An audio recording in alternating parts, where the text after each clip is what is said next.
Salamat Pagi. Thank you very much for the invitation from the ICBM network to speak to you today.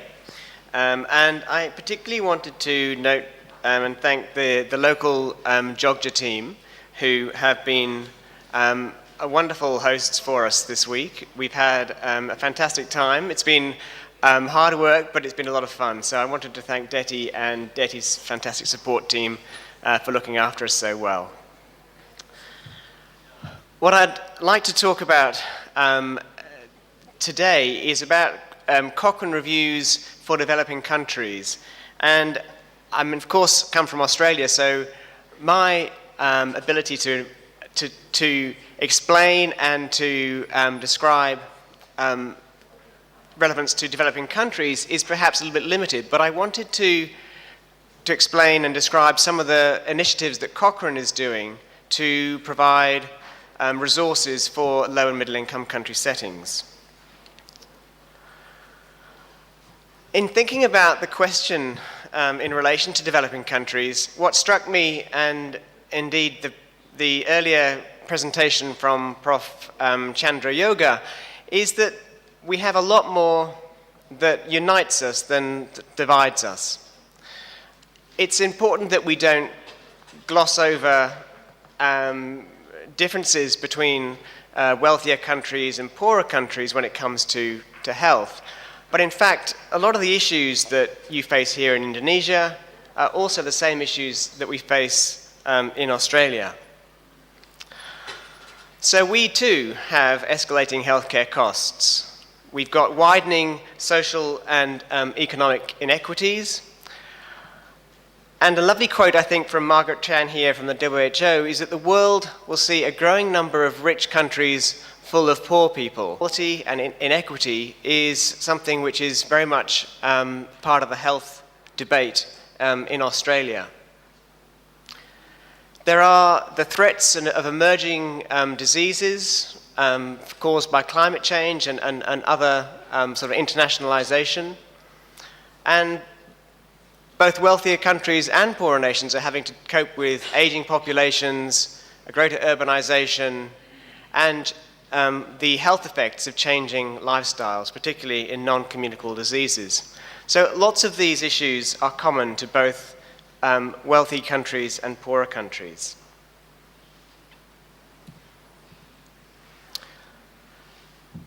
What I wanted to do in this talk is just outline Cochrane's strategy and how it encompasses a real push to support evidence from low and middle income countries and evidence that is relevant to low and middle income countries.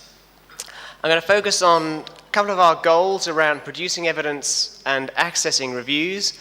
And I'm going to throw up some challenges that we as an organization have when it comes to producing evidence in the form of systematic reviews. And then right at the end, we're going to have some slides, and I'm going to introduce Deti, who will talk about the Cochrane Indonesia network.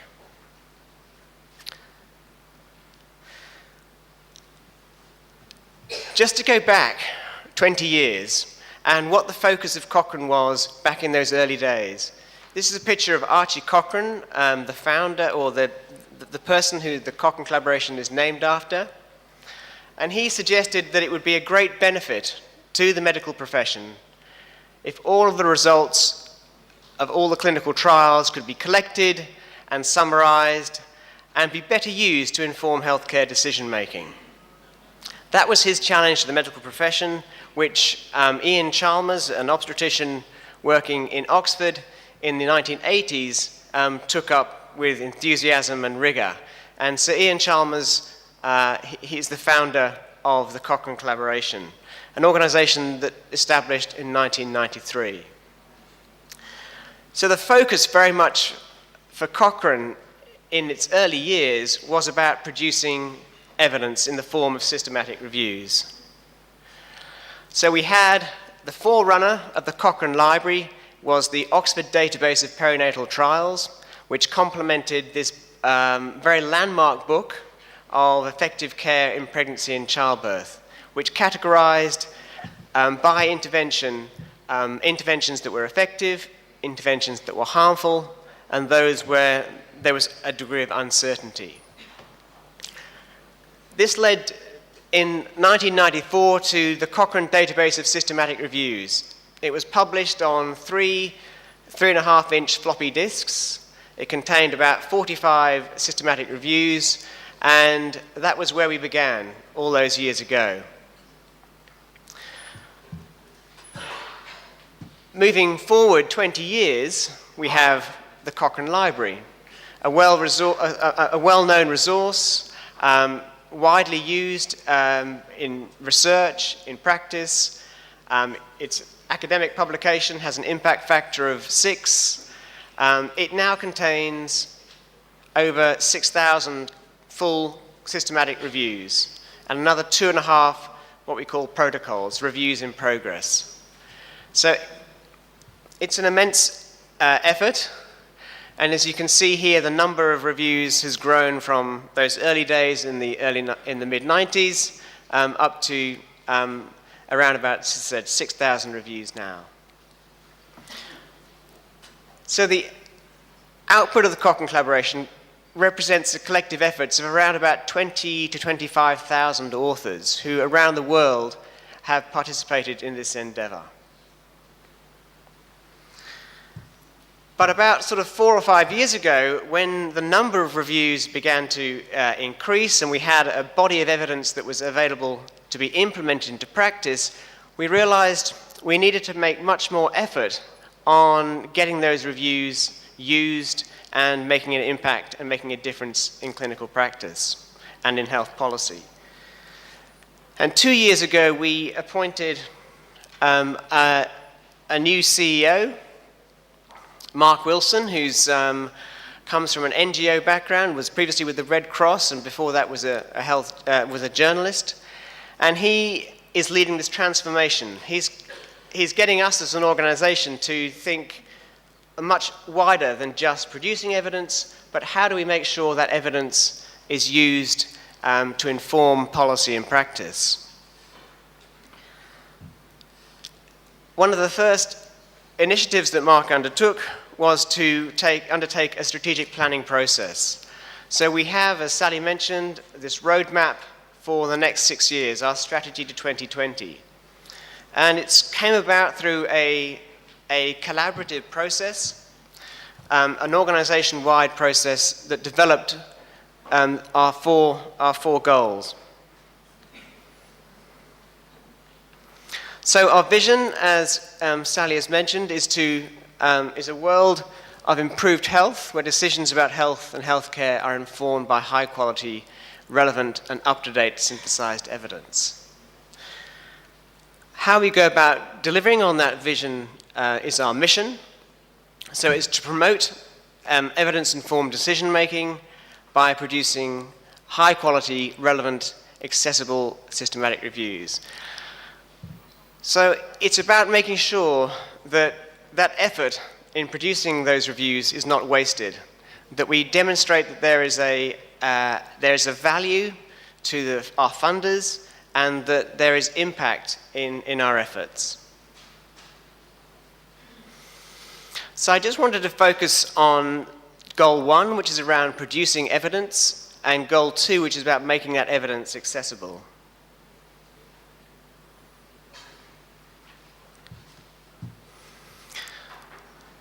So there's a nice quote here from our colleague from the South African Cochrane Centre, who says that to ensure that the work of Cochrane is relevant to low and middle income countries, it is essential that people from those countries actively participate.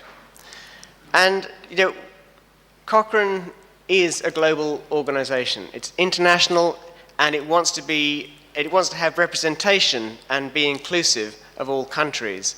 So right from the very beginning of the organization, we have had initiatives and programs to ensure that what we do is not just relevant to wealthier countries, but is of relevance to everyone.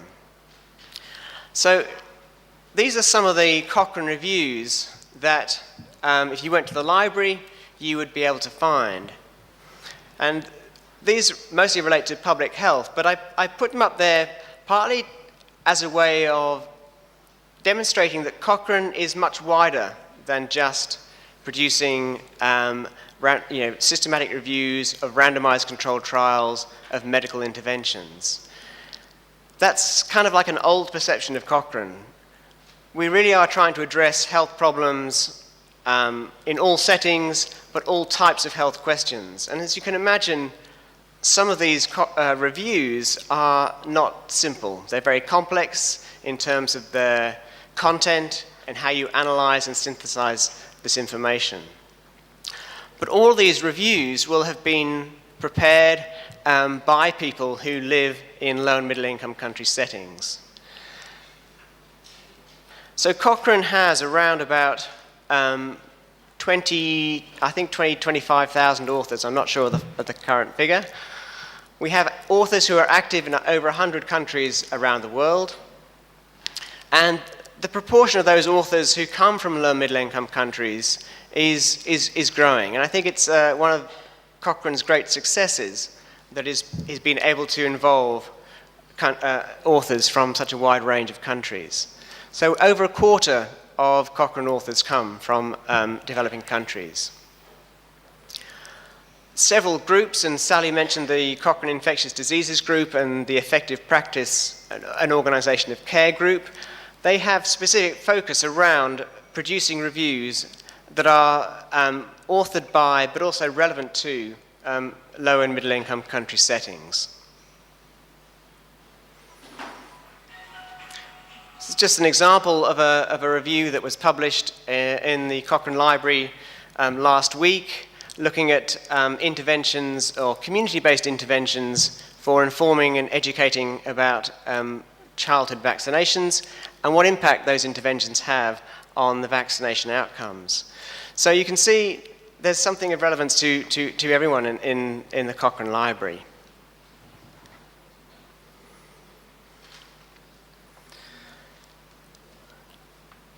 I'm grateful to Lisa Barrow, who's our colleague from the University of Sydney and the current Cochrane chair, for these slides. What I wanted to do is to show one example of the impact that Cochrane is having in a sort of global health arena. So Cochrane has been what they call a non-governmental organization in official relations with the WHO since 2011. But before that, there was a lot of preparatory work that went on with the WHO. And I want to just highlight the work that's been done around the guideline support unit. So there was a famous paper that was published in The Lancet in 2007 by Andy Oxman that was very critical of the way in which the WHO at that point generated or devised its recommendations and its guidelines. They were not at all rigorous, they were not transparent, and it's fair to say that they was probably more based on vested interest than evidence. As a result of this paper, it brought Cochrane and the WHO much closely together. They recognized that this was an issue, and they sort of sought our support and help in trying to change things.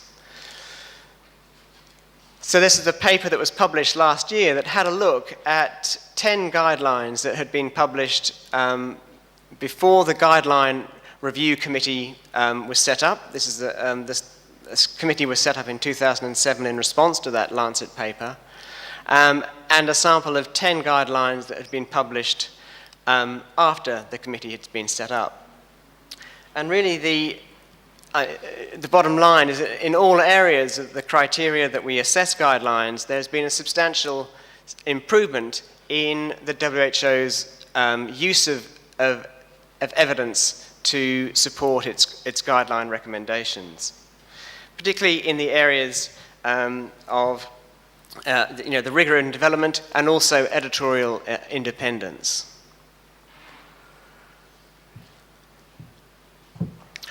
A study that Lisa Barrow presented at our recent meeting in India looked at the extent to which Cochrane is involved and engaged in the whole WHO guidelines process. So they looked at 101 guidelines that have been published since 2007. They looked at how many of those reviews had citations to Cochrane reviews? Were Cochrane contributors part of the guideline committee or the grade team? And did those guidelines include what we call a grade or risk of bias tables? That's a transparent way in which recommendations are derived. So as you can see, from a fairly low point around 2007-08, there's been a substantial increase in the rate at which Cochrane reviews are being cited in WHO guidelines, and now virtually all guidelines that come from WHO will have a very transparent way of seeing how the recommendations have been derived. So this is definitely one of the successes for Cochrane. The partnership with WHO in a global health arena has increased the relevance and the reach of our reviews. It's a way of promoting evidence in policy and practice, and also, I think, in improving the capacity to both produce and use Cochrane reviews. I wanted to show you this slide. So this is a Cochrane review which a team here in Jogja, led by Dia Hadiati and Deti, they did a review of skin preparations for preventing infection following caesarean section. So this was a Cochrane review that was published in 2012. And then Dia, she had an email from the Cochrane Pregnancy and Childbirth Group earlier this year to say, look, we need your review updated. The WHO are developing guidelines on sepsis, and we want to include this Cochrane review in those sepsis guidelines. So working very hard over in July and August, there were a few new studies included in this review, and this Cochrane review will now inform the WHO sepsis guidelines. So a nice example of where something that might appear to be a local research project really does have global impact.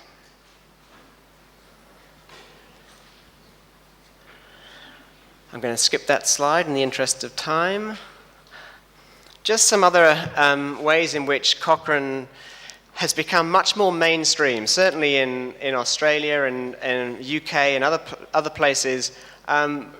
Cochrane reviews are routinely picked up in the media, and that's great to see. Again, it's another way of ensuring that that all that work that goes into doing Cochrane reviews does get coverage and has an impact. Just a screenshot of a Cochrane review that was published last week and was picked up by the Guardian newspaper, looking at a quick test to halt the use of antibiotics by general practitioners. Cochrane has also had quite a big impact in the area of sort of clinical trial registration and access to data. And we haven't got time to go into detail here, but the Cochrane review of Tamiflu for influenza continues to be one of the most important Cochrane reviews in terms of prompting change to the way in which research is reported, and I think shifting the goalposts in terms of trial registration and access to data.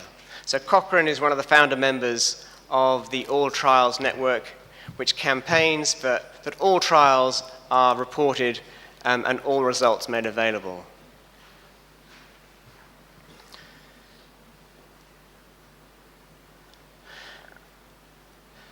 So the second goal that I wanted to touch on relates to making the evidence accessible.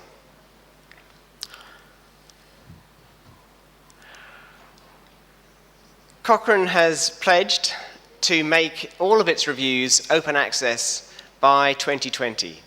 So a lot of organizations that receive funding from sort of public funding anyway are under pressure to ensure that the publications, the results of that research is made open access. And for Cochrane, this is something we want to do. but it creates some issues for us because the only income that we receive is from the sales or the subscriptions to the Cochrane Library. So over the next 3 or 4 years, we are developing alternative sources of income to supplement or to replace income that we will lose when reviews go open access. We've started that process of open access already. So a review that was published in November 2013 is now open access. Anyone can access that anywhere in the world. So currently we have about 17% of Cochrane reviews are now open access, and that percentage, of course, is increasing month by month. Cochrane also provides access to the Cochrane Library free in over 110 countries, I think, which represents around 3.6 billion. We have national licenses in India, in the UK, in Australia, and so on.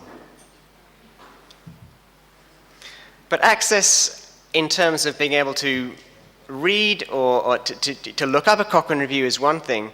There's also access in the terms of how do we make that information usable to people in different countries. So here we're talking about linguistic translation as opposed to research translation. And this is one of the key areas that Cochrane has invested substantially in the last 12 months. So we have a full-time translation coordinator.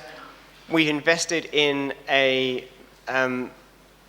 sophisticated web platform for managing translations. And we're beginning now to see the sort of that investment returning. We've got summaries that are being published in 11 languages. So in a Cochrane review, we have an abstract and a plain language summary. And some countries around the world are translating those abstracts and plain language summaries. So over the next 6 months, this activity will be increased. The proposal is that we try and translate Cochrane abstracts and plain language summaries into the 6 languages of the WHO. And then we're supporting a whole range of translation initiatives in various parts of the world. And Deti is going to talk a little bit more about what's happening in an Indonesian context. So here as you can see that for some countries, particularly France and Spain, they have been translating abstracts and plain language summaries for several years. Japan and Korea in our region have started in the last few years, and there's a big push on to translate the abstracts in simplified and traditional Chinese. So you'll notice that our colleagues in Malaysia are also just beginning this work now. So one of the nice things about this translation, it's not just the plain language summary, but it's also the interface that these summaries sit in. So when you want to go and search, you don't have to think about, well, what's the English word for asthma or breastfeeding? You can just type in those words in whatever language you're using, and it will then find those abstracts. So here's one of the 12 plain language summaries that currently exist in Malay.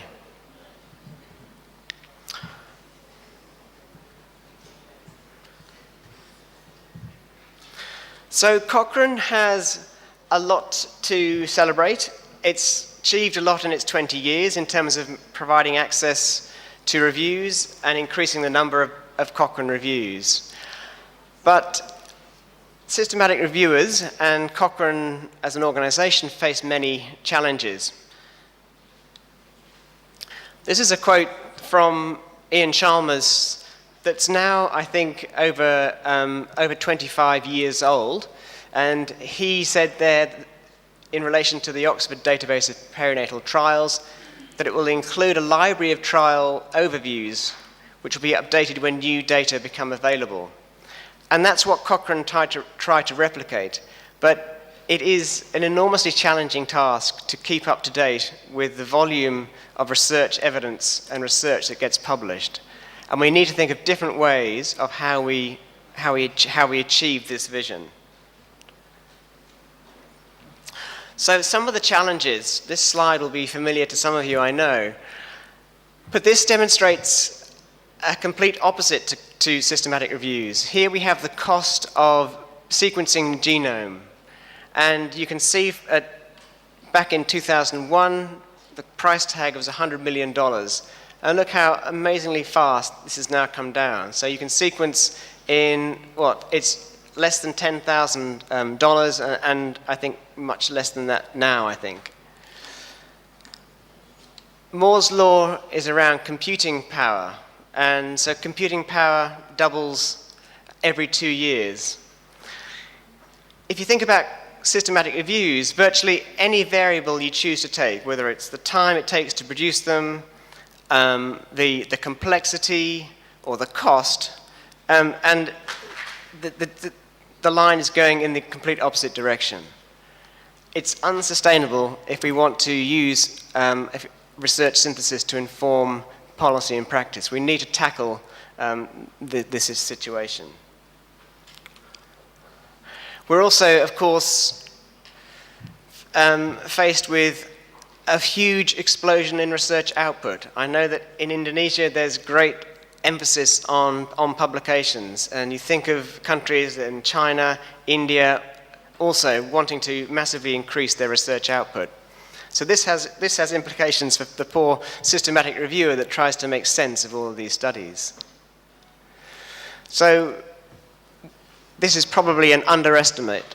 But we had said at least 75 trials and 11 systematic reviews a day are published. How do we keep up to date? One of the problems is that reviews are so complex, they take too long to do, is that by the time they're published, they may well be out of date. So how do we address this issue about the inaccuracy of reviews?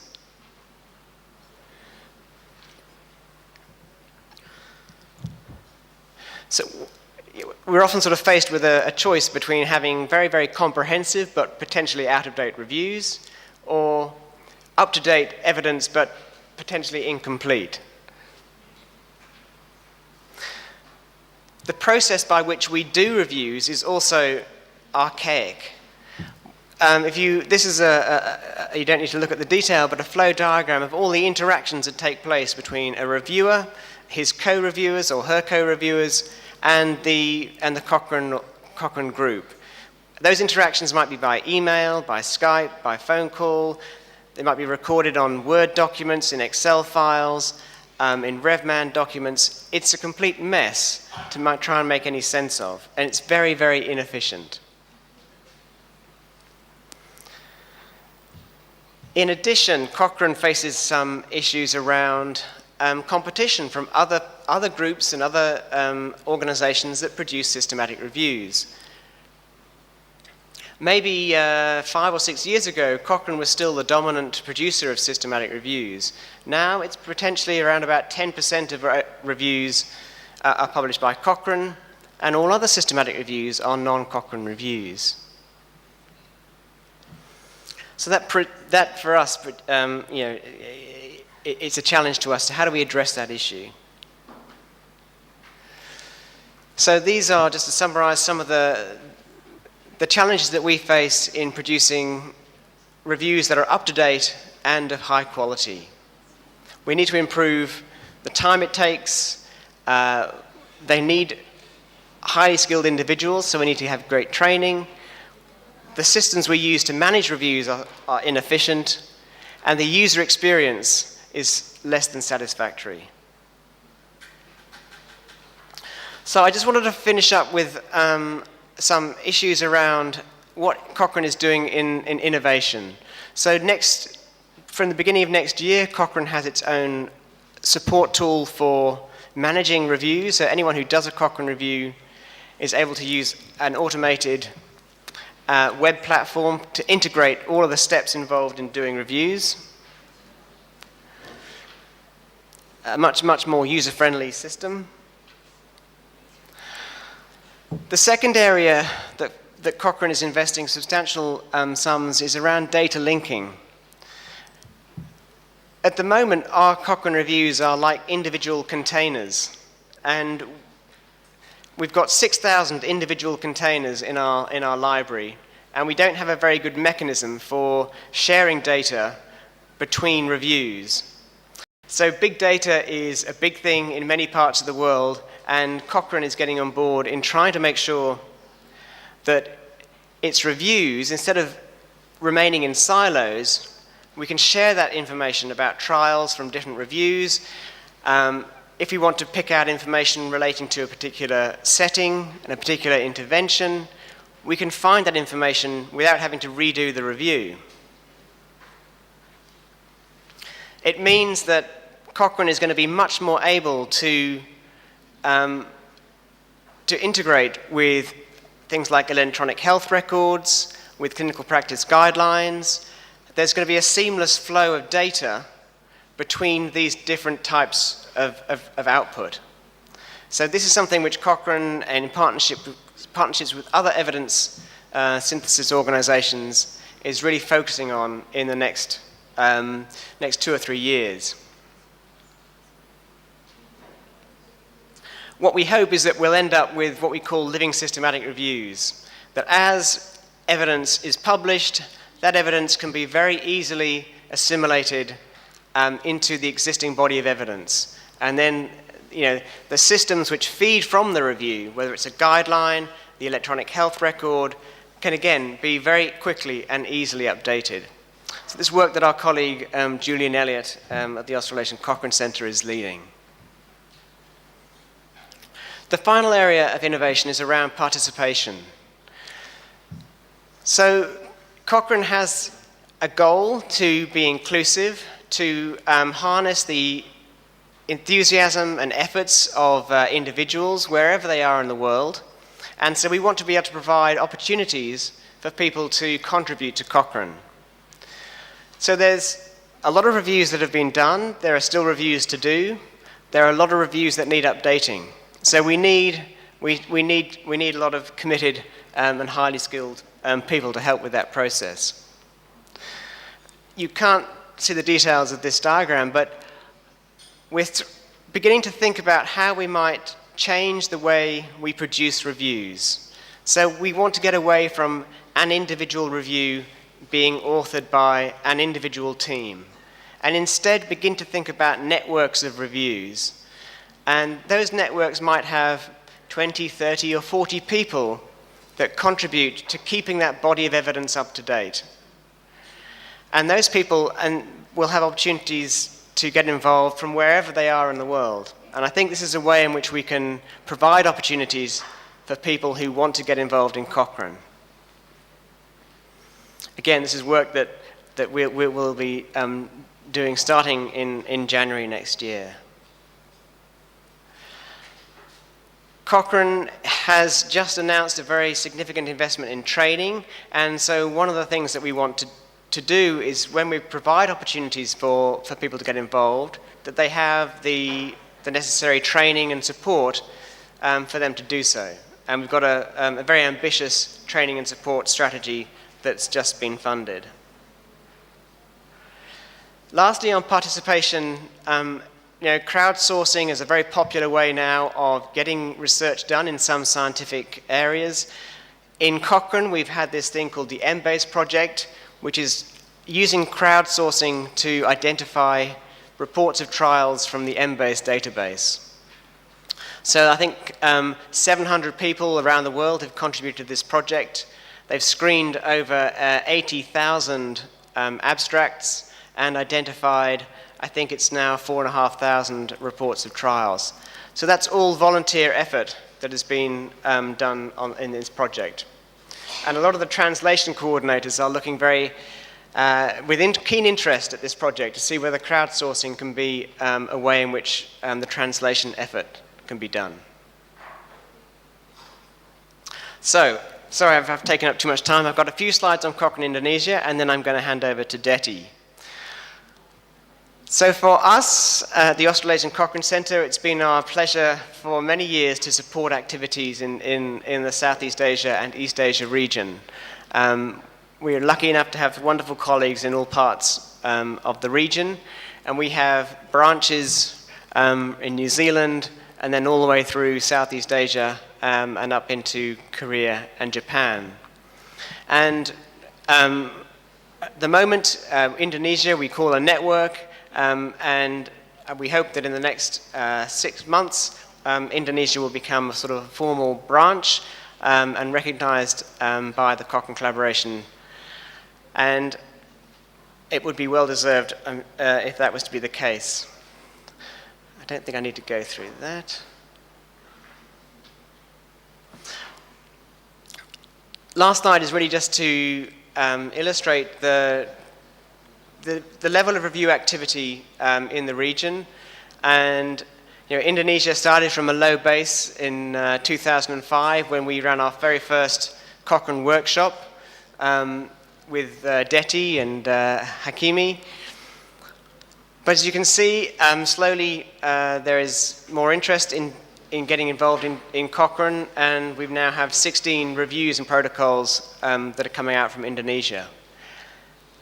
What we hope is that by raising the profile of Cochrane through some of the translation efforts, more training, providing opportunities to get involved, we'll see that number of people in Indonesia and the number of reviews increase dramatically in the years to come. So the Cochrane collaboration for the last 20 years has looked like this.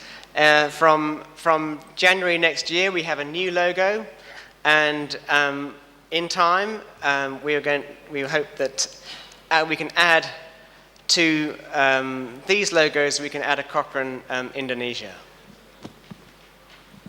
So I'd just like to say thank you again to Deti for hosting us, and terima kasih for listening.